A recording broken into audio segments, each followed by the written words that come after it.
আপনারা জানেন 5 তারিখের পর থেকে বাংলাদেশের ওপর যে নির্মম অত্যাচার শুরু হয়েছে হিন্দুদের ওপরে, হিন্দু মা বোন ভাই সনাতনীদের ওপরে। আজকে তারই প্রতিবাদে আমাদের এই বিক্ষোভ মিছিল। আজকে সবাই আমরা সনাতনীরা এখানে এক হয়েছি।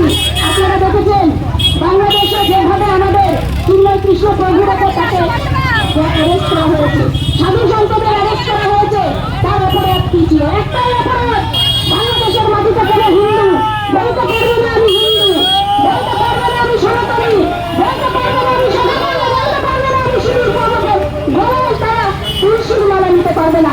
এই ছিল তার অপরাধ। চিন্ময় কৃষ্ণ প্রভুর অপরাধ ছিল, সে সনাতনীদের জাগ্রত করেছে, সে সনাতনীদেরকে বলেছে সব ভাই ভাই সব সনাতনীরা ক্ষমতায় আমরা বাঁচবো না, আমাদের সমস্ত মাটি মৌলবাদীরা কেড়ে নিয়েছে। করতে করতে আমাদের কাছে তাদের আর কিছু মিলবে না।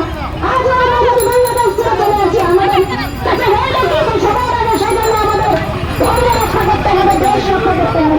নিজের দেশই যদি না থাকে তাহলে আপনি ধর্ম কোথায় করবেন? তাই সকল হিন্দু সনাতনীদের কাছে আমরা আবেদন রাখছি, তাদের কাছে করজোড়ে নিবেদন